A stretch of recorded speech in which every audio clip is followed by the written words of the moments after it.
Hey everybody, Panda here to bring you Codebreaker episode 9. And yes, I am surprised that I'm doing Codebreaker on a Thursday and on Thursday night. Because, this series was supposed to be out Saturday. I know, like, this series, the translations were a week late, and nearly a week late, and people are going, oh, like, what are the translators doing to us?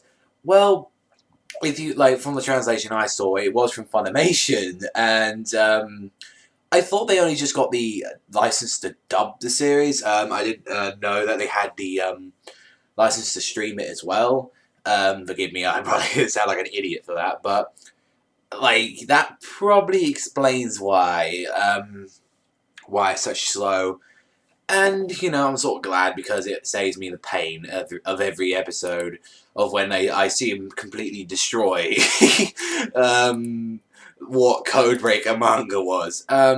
However, like I said, there are some interesting things about this adaptation. I definitely enjoyed the Yuki versus Hike fight in this is one, although it got delayed. But still, it does, even though that was there, that fight shouldn't. I mean, for God's sake, Yuki's not even supposed to be here yet. So, I mean, neither is Rui, but Rui's sort of screwed at the minute.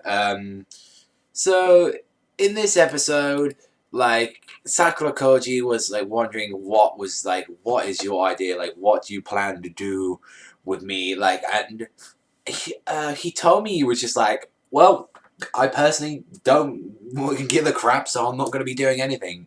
He's just saying, you're just a rare breed. I just wanted to keep you secure here since you'll be a problem if you got in the way. Like she did with Oogami when he did that Rasen lightning ball attack or something.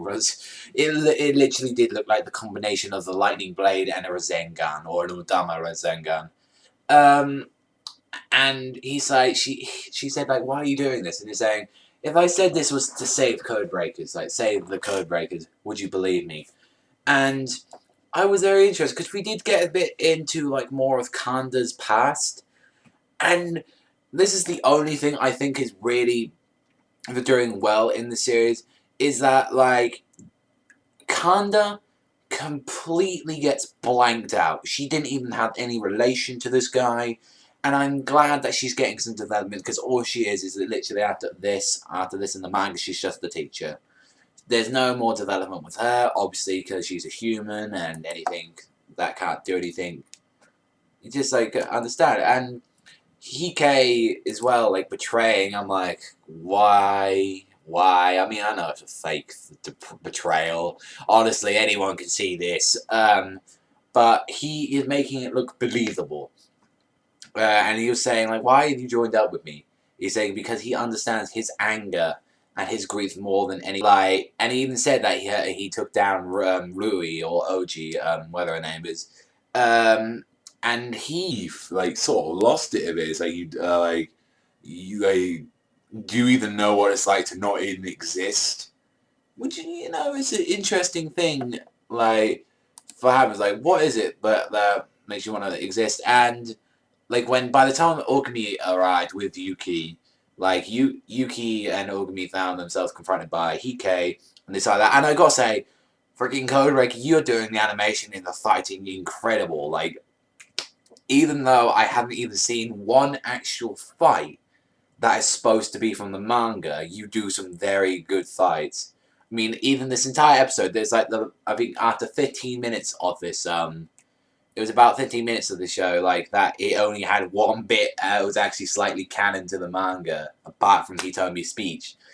And then it was Kanda got possessed by Hitomi, and she was shooting, and it's with that, it's she was keep shooting Oogami, but the thing is, he was saying, oh, I can just use my flame to block it. But the problem is, if with Kanda, if she's only got one bullet left, she's got to put that to her head. She's got to put it to her head like that and just shoot and kill herself. So they're finding a way. And luckily, Sakura Koji broke out as soon as Oogami was going to burn her, used her rare kind powers to save her from being burned. And it was really interesting, when Hitomi gave his speech whilst explosions were everywhere. and he had the wall with all the clocks on it. That is from the manga. And I like this. This is what I really liked about Hitomi when I first saw him. Hitomi is actually doing this to make codebreakers known, and you think that's the weirdest shit, but his whole wall of those things, they're the time and date, like they're all on the time of when a codebreaker died. Like he has them all stopped at a time when a codebreaker died. I'm like, and that is like they don't get gravestones. Codebreakers don't get gravestones. They don't even get talked about. They just move on to the next codebreaker. They're not supposed to be remembered. Like they had their entire name, their future, like their past, and basically their future taken away from them. They can. They're just. In the end of the day, they're just weapons. And Hitomi wants them to be treated like humans. And although he's doing it in a very explosive and killer way, it's very interesting. And I loved how Oogami just burned all the clocks. And it's like you even though we're code breakers, like, and it sounds like a good idea to be treated, that you shouldn't kill people like who don't need to be judged. And then I was like, oh great, we've got to get in the fight. I was like Hitomi and Oogami. But no, Yukihina, someone who's not even supposed to be in this arc, comes in. I'm like, oh, here we go. And there's like, oh, Toki, oh, hello, Toki. Like, I remember you wasn't part of this fight, and they just decided to move because this warehouse where we're at was supposed to be where the final conflict is. But mind you, this is like a 13 to 12 episode series, so I knew that they're gonna either drag this out or just Codebreaker. The anime pisses me off so much. And that's the thing. I love this series. I really love the manga. Like, it is one of my favorite reads at the moment. But yeah, you just ruined it. You got the animation and you got the fights very well done, but the story, what you're doing to it, to twisting it to into 13 episodes and dragging it out and adding Yukihina, there's no point. No point. And it just ruins the story. But let me know in the comment section below what you thought about this. I'm sorry I dragged this video on for this, but thank you very much for watching. Remember, Strut Panda, Sana, and I'll see you next time, people.